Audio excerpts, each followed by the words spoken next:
The biggest mistake I've ever made on my YouTube channel was to mix shorts with long form content. So let me explain. So a lot of you guys might be saying, well, Anthony, how does that mess up, or why is that considered a mistake? Well, let me tell you guys about my experience when it comes to YouTube. So 5 years ago, I started my YouTube channel. I started posting long form videos. And obviously as a beginner YouTuber, I started doing pretty much what is popular, gaming videos, reaction videos. I started doing skits with my family. I started doing challenges with my friends, and I was doing all of that. And, in a way, I didn't have a niche. So that is one mistake that obviously that you can make as well, right? Not having a niche when you start off.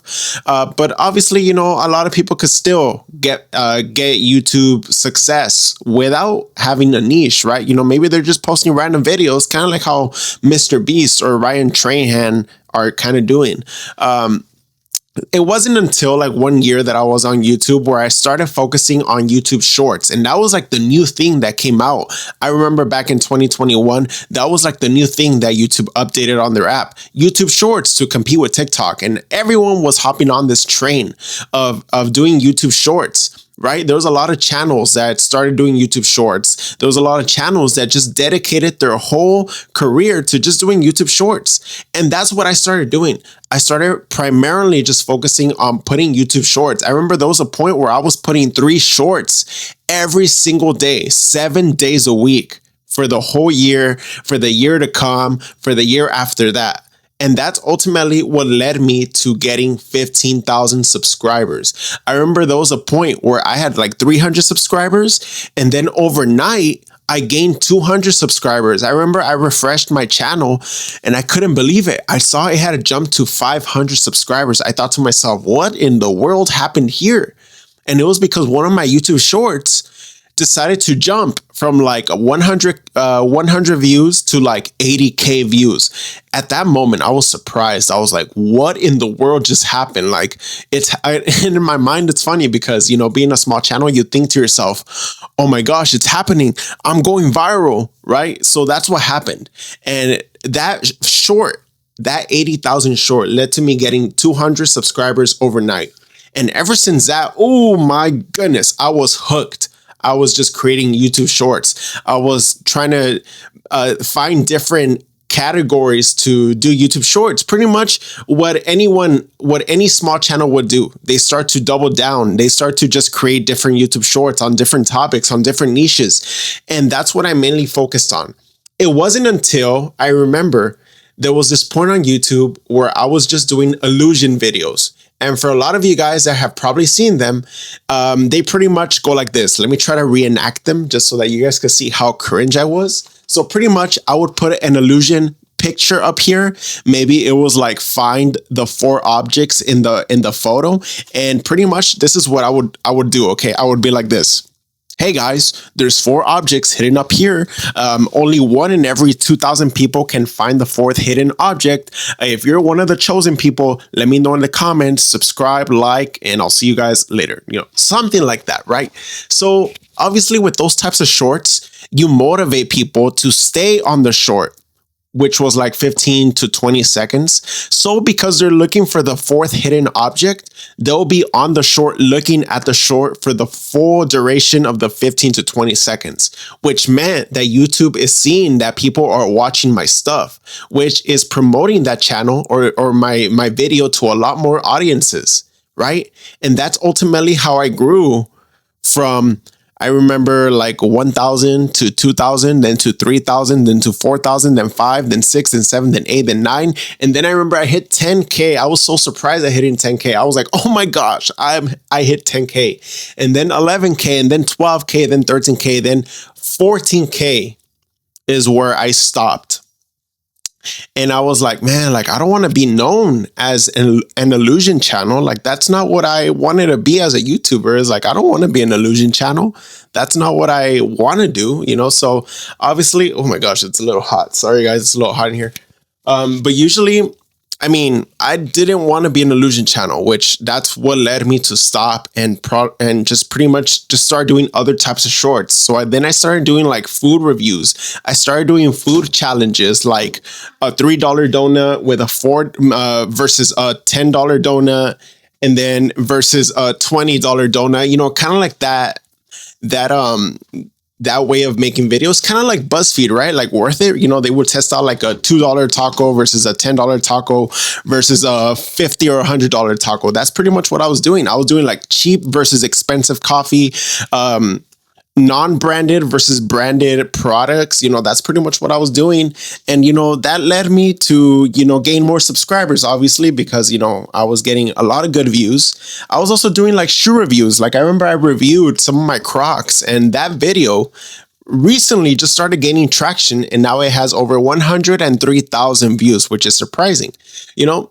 But then I stopped doing YouTube shorts because I told myself, no, I want to make long form content so that I could get monetized quicker, and so that I could have a catalog of videos that people just want to watch, right? Because every YouTuber that you know that is popular does not just do YouTube shorts. They do long form videos. Mr. Beast, Ryan Trahan, all these gaming channels like Markiplier, Jacksepticeye, Mr. Beast, 8-Bit Ryan, all these famous people, Logan Paul, you know, they do long form videos, and that's how they gain popularity, because, you know, people are watching, which means that YouTube is seeing that their videos are getting watched, which leads to monetization, which leads to sponsorships, ad revenue, you know, the whole shebang, right?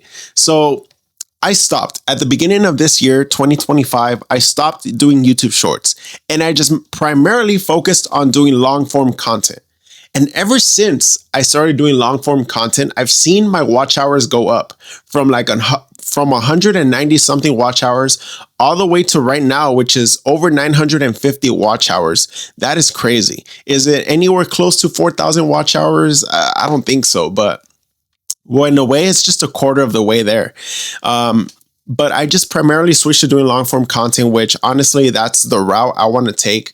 But now I'm in this dilemma, right? Going back to the topic of this video, where it's like, okay, I have 15,000 subscribers, but my long form videos on average, which I'm looking at right now, they get like 30 to 50 views. Does that make sense? And I know a lot of you guys in the comments have told me, for a lot of my loyal subscribers that keep commenting on my videos, and you guys tell me, hey, just create a second channel, or, you know, that happens because, you know, you were doing YouTube shorts, but then you stopped. Yes, I completely understand. But I've told you guys that I'm trying to rebrand my channel. You know, is this the best strategy? Probably not, but you know, I don't want to abandon this channel because it's my first channel, and it's the one that I want to use to, you know, make my career. And yes, I know maybe there's a lot of people out there that are like, well, hey, we'll just start a second channel and post there, and if that one takes off, well, then whoop-de-doo, right? Which honestly, I am kind of considering it. I was like, you know what, like maybe it is time to maybe just jump to a second channel and just have a real good strategy with that second channel, you know, kind of just posting long form videos on there and seeing if that one takes off. And obviously, and honestly, I kind of want to do that. But so right now, I'm just focusing on this channel that you guys are watching. So that is what I'm in the process of doing right now. I'm in the process of rebranding my channel because, like I said, all these YouTube shorts, they kind of did mess up my whole journey with YouTube, because, you know, I started from doing just long form content and then just switching to shorts, and then now I'm back to long form, which is kind of confusing to the YouTube algorithm, if I'm being honest, because now that people that just subscribe for the YouTube shorts, now they're seeing me talk about YouTube, which is pretty much what I'm doing right now, and they're kind of like, this is not what I subscribe to. Well, I'm not going to watch that video. And then boom, they don't watch, they scroll away. And it does suck because obviously, you know, as a YouTuber, you want to see growth, you want to see improvement. But at the same time, it's like, I don't want to get discouraged. You know, I want to be doing this because I want to do it. I want to be doing this because I love to do this. And, you know, I'm just going to keep grinding. I'm just going to keep posting no matter how many times, I fail, no matter how many times people don't watch my content, I'm going to keep posting because this is what I want to do. I want to do just videos talking about my life, maybe experiences with my family, with my wife, what I'm doing, what I'm eating, what I'm currently going through, my thoughts and everything. And that's what I'm doing, so I don't really mind the low views because I know in time they're going to grow. In time, YouTube is going to recommend my videos and people are going to find them and they're going to gain traction. All that I need to do here is just be consistent, show up every single day, like if this is my full-time job, because obviously this is what I want my full-time job to be, so I could quit the 9-to-5 job that I'm working right now, because I would rather be doing this for my whole life, right? I would rather be doing my dream job, which is creating videos that are fun, entertaining for you guys to watch, for your entertainment, for your informative knowledge. I don't even know if that's the way to say it, but just so that I could help you guys out, whether it's motivating, whether it's being helpful, whether it's improving, So I'm going to keep doing this no matter how many times I fail. And I don't care if I get a little bit of views. I'm going to keep recording these because this is a way for me to get experience, because, it allows me to keep practicing my improvising skills so that I could talk, because like I've said, all of these videos that I talk through here, they're not scripted. I don't have a rubric or an outline right here to my side. I don't have nothing. This is just what's coming out the top of my head, which is why you hear me say a lot of mistakes. And really, I don't care if I mess up, because that shows you guys that I'm genuine. I don't really want to fake anything. So you know what? Let's just continue to grow, and probably don't do what I did when I started my YouTube channel, which is mix shorts and long form videos that don't have nothing to do with each other. I guess you can strategize and make them relatable to each other, so that way people could see your shorts and then go towards your long form content. But I don't really know a lot about that. So, I'll leave you guys with that, so these are just my insights to maybe help you guys grow, and so that you guys can see my mistakes and learn from them. So with that being said, thank you guys for watching. Please click on one of these 2 videos that YouTube is recommending. Please help me reach those 4,000 watch hours, and I'll see you guys on the next one.